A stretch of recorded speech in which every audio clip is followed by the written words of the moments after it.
Boa noite, professor. Boa noite. Tava ouvindo música aqui. Deu pra ouvir aí? Não sei se sai o som. Deu. Professor, eu te disse lá no grupo lá, eu tô pelo Note, eu vou ver se eu tento comprar uma câmera para poder participar dela, que meu celular quebrou a tela, aí a câmera parou de funcionar, mas eu tô participando da aula, tá?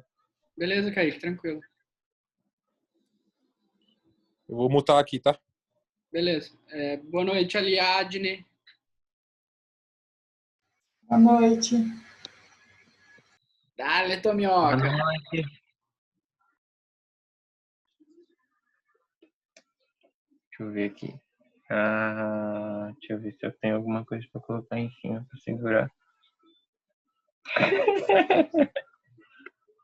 Pode tirar a máscara, Tomioca. Eu não passo vírus, não. Não, professor, vai que nem. Ai. Deixa eu ver aqui. Bom dia, Gileuza. Boa noite, digo. Deixa eu ver se dá para apoiar ele aqui.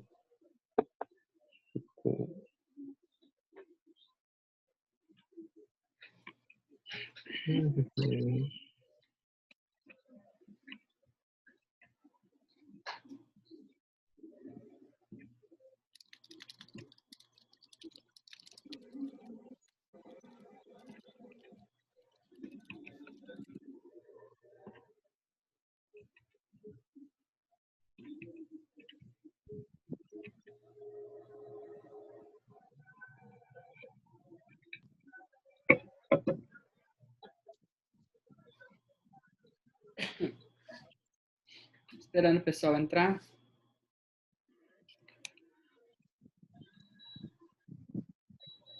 Gente, eu vou admitir que eu também tô num clima de sextou aqui, tá?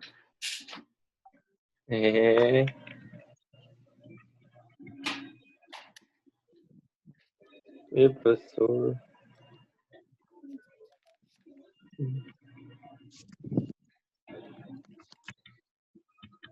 Oi, Glória.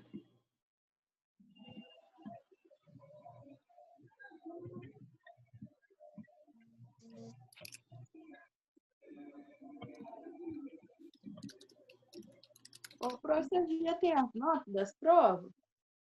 Não, Glória, não tenho. Tá ansiosa?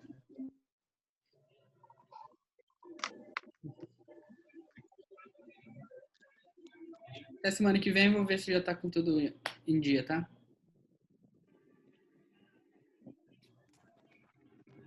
Oi, Giovana, tudo bom? Professor, Gileuza, mas você tá conseguindo me ouvir, pelo menos? professor, Pode falar, Kaique. Eu tô com, acho que 2 relatórios atrasados. O senhor aceita ainda se eu mandar? Semana que vem? Não era pra eu aceitar não, né? Beleza. Mas aceito. Não, fica... Só nesse começo, tá? Porque tá todo mundo em período aí de adaptação ainda, né? Professor, eu acho que eu vou reprovar em uma única matéria, porque eu não vi a prova. Qual? Português, ele mandou no e-mail, ele não postou no Moodle ou no Classroom. Aí eu nem vi. Ah, mas tem que dizer isso pra ele, cara. O pior é que eu não consigo falar com ele. Professor, não adianta. É aquele professor que eu falei para você. A coordenadora chama a atenção dele e ele não. Ele tá mandando atividade no e-mail. Ele mandou uma hoje. Mas até onde eu sei, pelo menos no direito, saiu uma portaria que obriga os professores a estipularem onde que a gente vai fazer a... Então, Hum. eu mandei pelo e-mail hoje, porque eu não tinha visto antes, aí eu vou ver. Se ele aceitar, beleza. Se ele não aceitar, eu vou ter que fazer português ano que vem de novo. Ah, mas conversa com ele, cara, porque esse período, assim, de quarentena aí, do Covid, tá todo mundo em processo de adaptação, né? Eu vou tentar. Então tem que ser mais flexível. O professor de português mandou o quê? O que aconteceu? Calma, Ele mandou Anne, um trabalho calma. hoje. As atividades. Não, mas tem atividade? Eita, a Anne tá brava. Como não, assim, professor. gente? Eu não vi. É complicado esse Pô, professor. também nem tô sabendo que tinha atividade de direito. De direito não, português. É direito ou é português? Meu Deus, é português. Aí Eu você não tá tava inventando. sabendo. A prova dele você fez? Prova? Eu não fiz A prova. nada de português. Eu não fiz nada, não recebi nada. Eu também não. Ô, Quem gente, que fica vendo o e-mail, a gente? terapia Não, é de sério. sábado Quem que depois. fica vendo o e-mail? Ele tinha que ter postado no Moodle, né? Ué, mas... Ah, meu Deus do céu. Anne Carolina, querida, deixa eu tua Terapia de indicação grupo pra aqui. depois. Terapia Tá de bom, grupo vamos aqui. começar a aula. Como você se sente a respeito disso? Tá, galera, todo mundo coloca o celular no mudo aí, o áudio, tá? Quem não tiver... Áudio. Oi, Milene. Boa noite. Pessoal, eu tô com um problema de conexão aqui, a internet aqui de casa tá péssima. E daí eu usei o Meet segunda com a turma de direito e foi horrível. Mas O Meet é muito bom do que o Zoom. ele é mais pesado, Glória. Mas tá, é o processo de adaptação. Tomioca, se comporta, rapaz. Tá, gente, vamos começar. Eu fiz uma aula bem simples, tá? Hoje é aniversário do meu pai, hoje, e ele tá fazendo churrasco ali fora. Então eu fiz uma aula bem simples, assim. Ô, professor, por que você não deixou Parabéns essa pra aula pra ele. semana que vem? Beleza, ele tá fazendo quase 70 anos aqui, o velhinho. Eu podia ter ido lá comer churrasco, deixar assim. Não, eu vou daqui a professor, pouquinho. Tá? Então vamos prestar atenção aqui. Eu vou dar aula, uma aula bem... Ó, pensa só na carne que você tá perdendo. Eu já tô com os dentes sujos de carne. Misericórdia. Glória, senta direito. Isso é posição para estudar? Tá, gente, vamos começar a aula. Fica cheio de brincadeira. Não, professor, é porque eu passei mal aí eu tô meio que deitada. Não, tá bom. Você é quem sabe melhor o seu jeito de estudar, né? Vocês sabem que era uma teoria que os nazistas tinham, mas é uma teoria comprovada de que a forma como a gente se veste e se porta faz diferença no nosso desempenho, né? De trabalho, tanto de trabalho quanto acadêmico.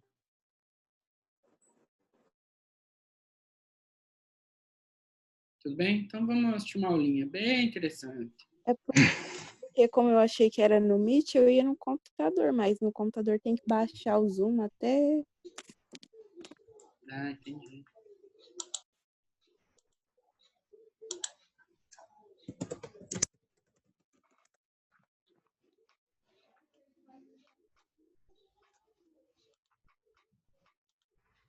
Estão conseguindo ver aqui? Hã?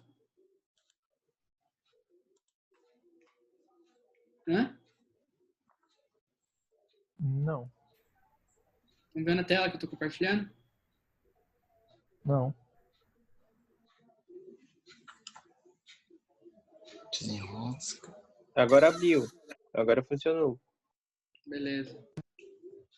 Tá, então, assim, essa aula, eu vou dar uma aula de introdução à macroeconomia, tá bom?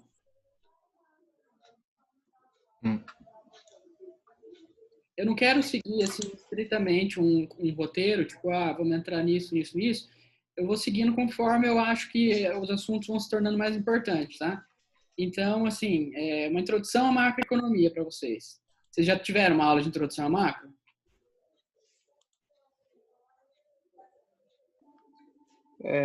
Eu acho que... Nem lembro. Não, né? Se tiveram, não faz mal ter duas.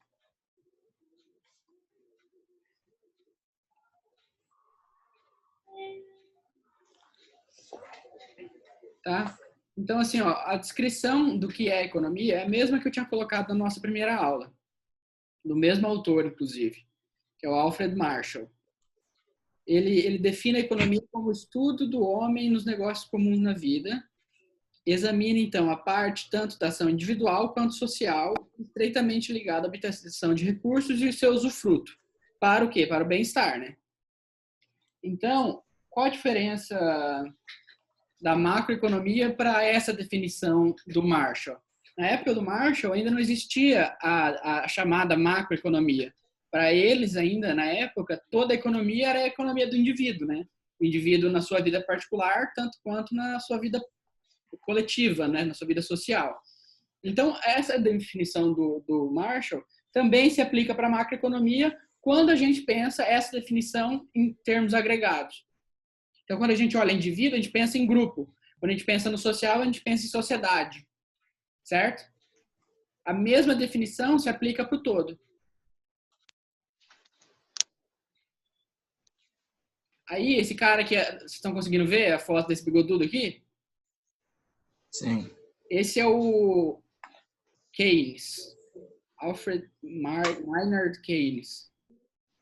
O pai da macroeconomia.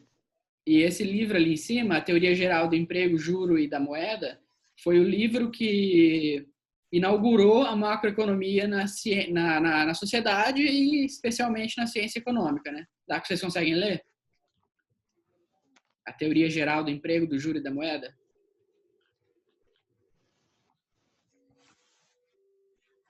Então, é esse livro que foi, assim, o despontar de pensar a macroeconomia, né? Porque até então a economia era tida como análise de uma empresa, de uma pessoa, de um lugar, sabe?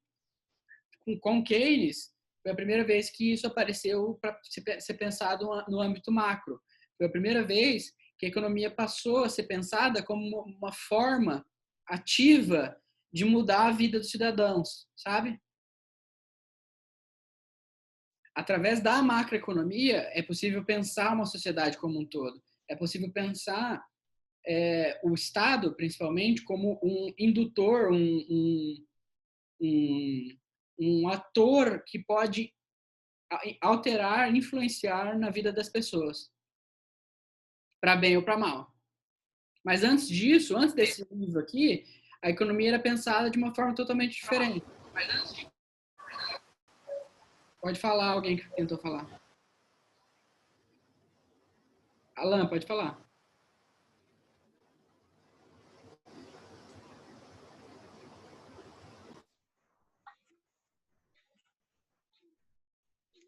Não disse, não? Tem alguém querendo falar ou não? Então tá bom. Vocês estão me ouvindo bem? Beleza, Aliade, estou conseguindo te ver.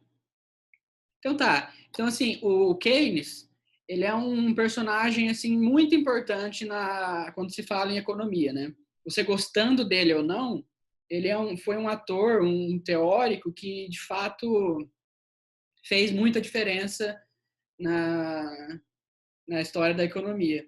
Ele é tão famoso que ele foi transformado em Sir, sabe, pela rainha na Inglaterra. Então ele é o Sir Keynes. Ele faz parte da nobreza. É engraçado que ele é gay, né? Era gay, o Keynes. E nessa época, ser gay era considerado um crime, né?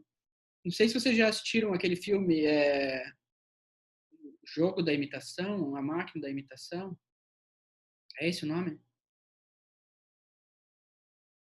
Que conta a história do... Jogo da Imitação. Conta a história do rapaz que inventou computador, entre aspas, né? Que foi o primeiro... Que era uma máquina que quebrava códigos da Enigma, que era uma máquina de enviar mensagens codificadas dos nazistas.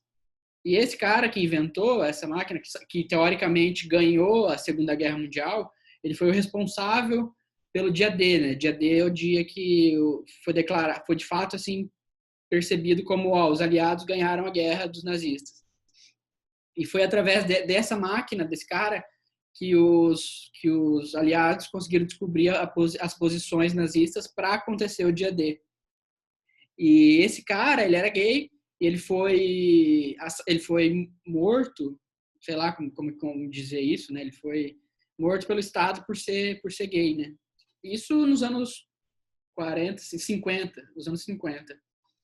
E Keynes também era gay, só que Keynes não se expôs como esse outro se expôs. Keynes era casado com uma mulher de fachada e tal. Quer dizer, óbvio que isso não tem nada a ver com o conteúdo da economia, mas é só uma coisa interessante. Vocês olharam aquele vídeo que eu tinha passado para vocês semana passada, acho, que era uma música, Keynes versus Hayek? Sim. Alan, você é o cara... como que é? Anarquista capitalista?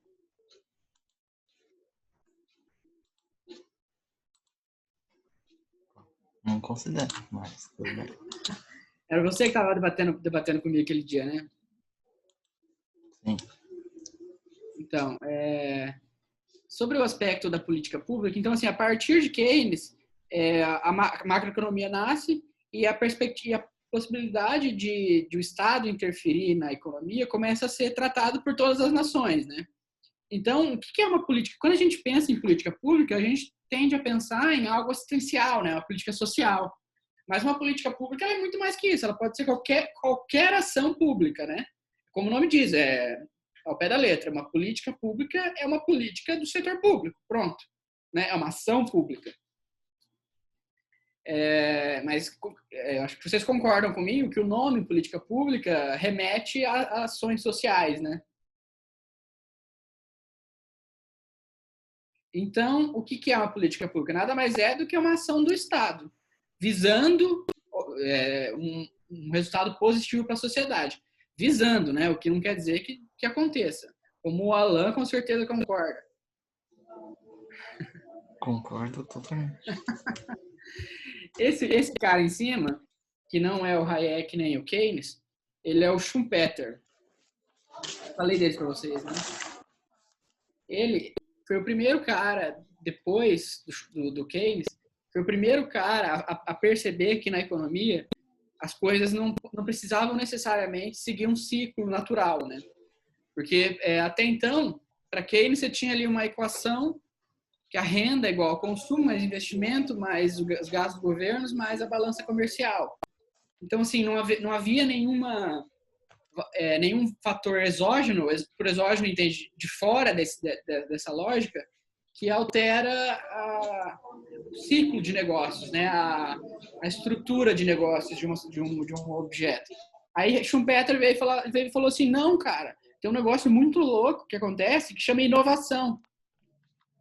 Ele foi o primeiro cara a falar isso. Ele falou assim, não é só uma função de produção, não vai ser só alterar ali teus custos, alterar teus insumos, vai ter mais ou menos o mesmo resultado, e você aumentando com o acúmulo de capital, você vai aumentando o insumo, aumentando aumentando o insumo, consequentemente aumentando o produto.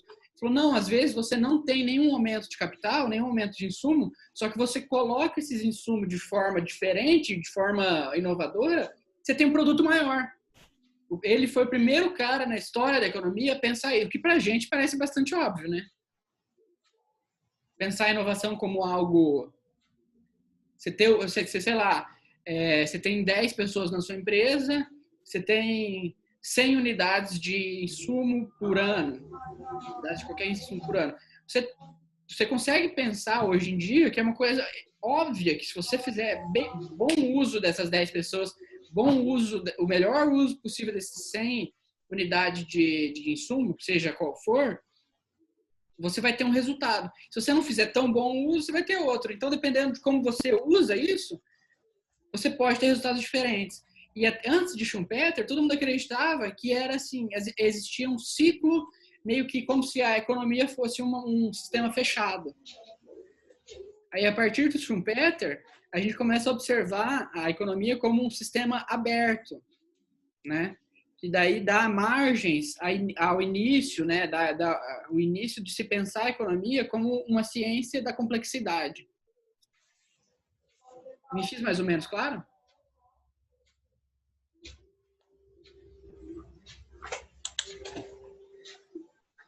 Sim. Então, assim, trazendo a ideia do Schumpeter, do Keynes, né? Tanto é que está no nome do livro dele. Quais são as principais variáveis macroeconômicas? São a moeda, né? Que é o papel moeda, é o dinheiro, os juros, a inflação, o desemprego, o câmbio e o produto, né? A gente chama de PIB, como de forma resumida. Mas o produto pode não ser... PIB é uma definição específica, Produto Interno Bruto. Mas também existe PNB, por exemplo, que é Produto Nacional Bruto. A diferença de PIB para PNB não faz parte dessa aula, mas eu vou dar só para dizer que existe, né? Produto Interno Bruto é tudo que um país produz. Então, assim, independente de estar necessariamente em terras nacionais ou não, se é... Deixa eu ver se eu estou... Na verdade, é exatamente assim. Produto Interno Bruto é tudo que é produzido internamente do país, independente do capital ser estrangeiro ou se o capital é nacional. O PNB, ele pensa tudo que é produzido pelo capital nacional, independente de que lugar do mundo ele esteja. A gente adota o PIB como medida, talvez porque seja conveniente, mas a maioria dos países também adota. Ok? Então, eu trouxe aqui um exemplo de como a relação entre essas variáveis macroeconômicas estão interligadas, elas estão o tempo todo se relacionando, né? Existe uma teoria que já foi desmistificada hoje, mas que, de fato, é algo muito interessante, tá? Chama curva de Phillips. William Phillips, o cara que inventou isso, e ele fazia a relação entre taxa de inflação e taxa de desemprego. Para ele, quanto maior a inflação de uma economia, menor o desemprego. Então, assim, uma economia que tem inflação alta, ela teoricamente teria um baixo desemprego. Isso, claro, no curto prazo. No longo prazo, isso seria absorvido. Mas é uma teoria interessante para a gente pensar. Aí, se a gente pega os dados, eu trouxe aqui uns dados. Eu vou pegar os dados antes, depois a gente volta nesses... Daí a gente volta. Tá, essa aqui é a inflação brasileira de 96 a 2019. Estão vendo? Estão vendo? Sim. Sim. Esse aqui é a taxa de desemprego do Brasil de 1996 a 2019. Tem alguns gaps aqui. Eu peguei esses dados no Banco Mundial, mas devia estar faltando esses dados lá. E daí eu também não fui atrás de preencher, mas tá, vocês viram essas duas variáveis, né? Gap é só você pensar que tem uma linha reta. Eu vou colocar Que agora foi uma força explosiva. para a gente analisar se a curva de Phillips faz sentido, né? Aliás, Denise, está me ouvindo? Você tá primeiro quadradinho aqui, daí eu tô usando você como parâmetro aqui. Tá claro para você, Ariadne, que a curva de Phillips é uma relação entre inflação e desemprego. Então, para o Phillips ali, na curva de Phillips, quanto maior a inflação, menor o desemprego, né? Aí eu coloquei uma do lado da outra e para mostrar que de fato faz algum sentido, né? Olha aqui, 96, 97, 98. Com a queda da inflação, aumenta o desemprego. Não, ao contrário. Ó, de 98 a 2004, por exemplo, a gente teve um aumento de inflação, certo? A gente teve uma estabilidade no desemprego. Ou até uma queda. Vocês conseguem observar que essas duas variáveis aqui?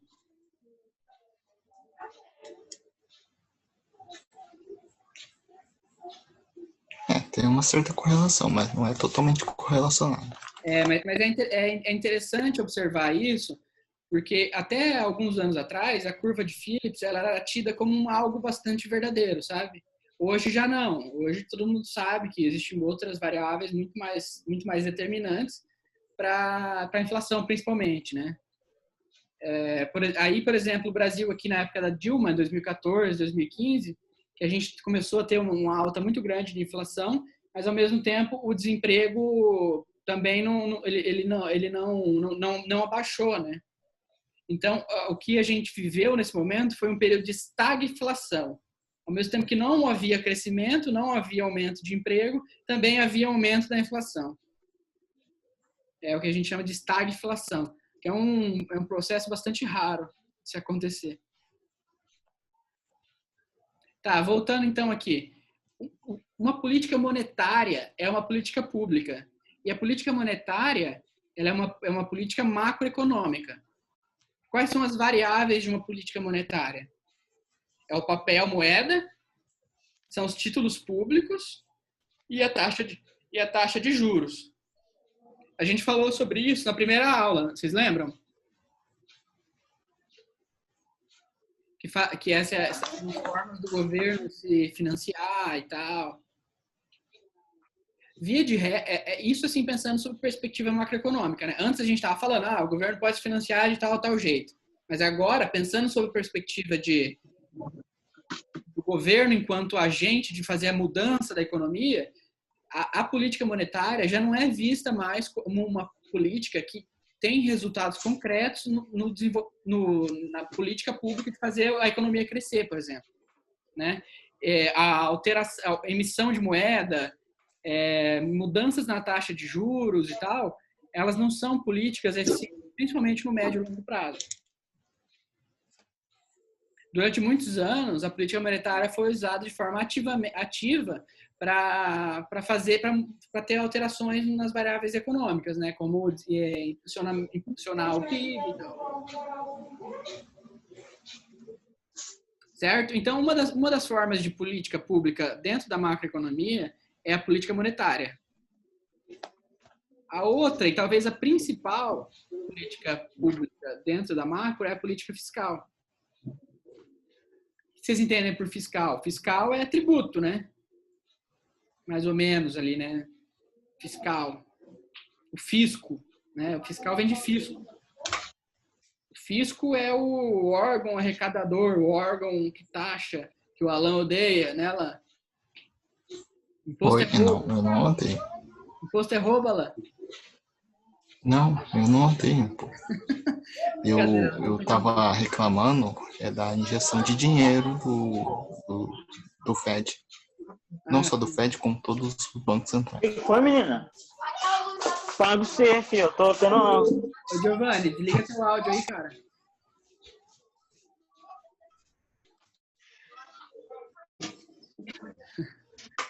Então, as formas... Foi mal, não vi.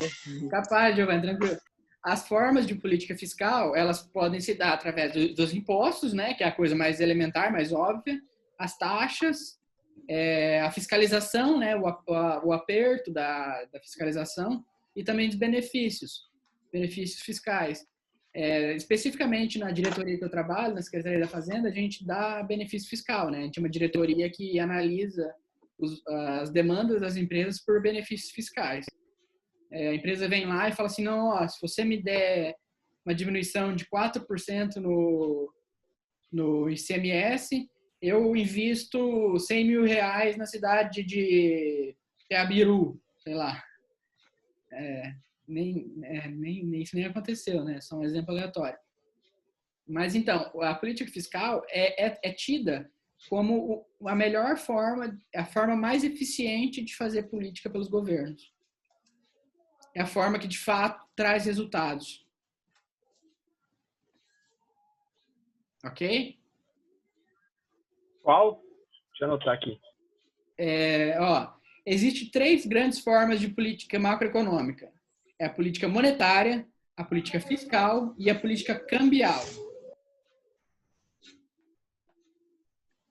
A política cambial eu nem trouxe aqui, porque ela é basicamente uma não política, né? Quer dizer, a gente pensa assim, né? Quando uma pessoa tem a possibilidade de ajudar alguém que está morrendo e não ajuda, o não ajudar foi uma atitude, né? Então não dá para falar que ela não fez nada. Quando ela não ajuda alguém que está morrendo e ela poderia ajudar, então quer dizer, ela está fazendo alguma coisa, né? O não fazer é fazer, certo? Você concorda? É uma ação. É isso. Assim como na política econômica, por exemplo, a política cambial, hoje, a gente tem a taxa de câmbio flutuante, né? O que isso quer dizer? Objetivamente, quer dizer que a gente trata o câmbio assim como uma política de preço. A gente não interfere de forma direta na taxa de câmbio. Tem algumas maneiras ali de você dar uma controlada e tal, mas a gente não... Leilão. Oi? Perdão? Leilões cambiais. Swap cambial. Injeção de moeda e Professor, tal, resuma. coisa, ele dá uma estabilizada, ele pode dar uma alterada e tal. Só que não existe banco central no mundo que aguente ficar fazendo esse tipo de injeção para sempre, né? Então a política flutuante de câmbio, ela é tida como uma não política, na verdade, né? Você deixa o câmbio mais ou menos livre para agir de acordo com o que ele é, assim como uma política de preço, né? Você não interferir no mercado, nos ofertantes e nos demandantes, é você deixar o preço ser o que ele é, né? Eu não vou determinar quanto é o preço de arroz. Dependendo do tanto de arroz que tem na minha cidade, vai mudar o preço que ele vai custar, né? E dependendo do tanto de gente que come arroz. No Japão, o arroz deve ser mais caro, porque todo mundo come arroz, né? É isso, Tomioka?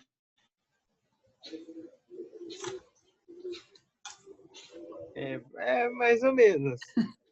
Eu não sei como explicar. É que arroz é uma coisa que lá o pessoal não deixa faltar, não, professor. Lá, Sim, não, eu tô brincando. Lá, às vezes, o arroz é mais importante que a carne para algumas pessoas lá. É mesmo? Mas os swaps cambiais, geralmente, quando o Banco Central faz, eles fazem com a desculpa de... Desculpa não, né? Com o motivo de gerar liquidez no mercado. Certo. Só a única vez que um Banco Central interferiu mesmo, mas não foi para segurar uma moeda, foi o Banco Central da Suíça. Quando estava muito descorrelacionado, eles começaram a emitir muita moeda para não ficar uma descorrelação muito grande. Ô, Alan, aproveitando o teu gancho, a Suíça tem moeda própria? É o franco suíço? Franco suíço? Sim. CHF. A Suíça é um caso à parte, né? A Suíça é um paraíso. Sim, mas, como lá estava sendo um porto de muito dinheiro, então o franco suíço estava se valorizando cambialmente em frente a outras moedas. Só que ali na Europa tem muito um ideal mercantilista, né? Eles preferiram, o Banco Central falou que não ia deixar passar, acho que de 1,20 em cima do dólar, começaram a emitir moeda em cima. Interessante. Legal que você participe, Alan. Você tem uns pontos de vista bastante crítico. Gente, eu posso mandar um link de novo. A aula vai ser bem curtinha, tá? Tem mais máxima meia horinha pra gente, tá? Tá bom? Beleza. Vou enviar o link de novo. Isso.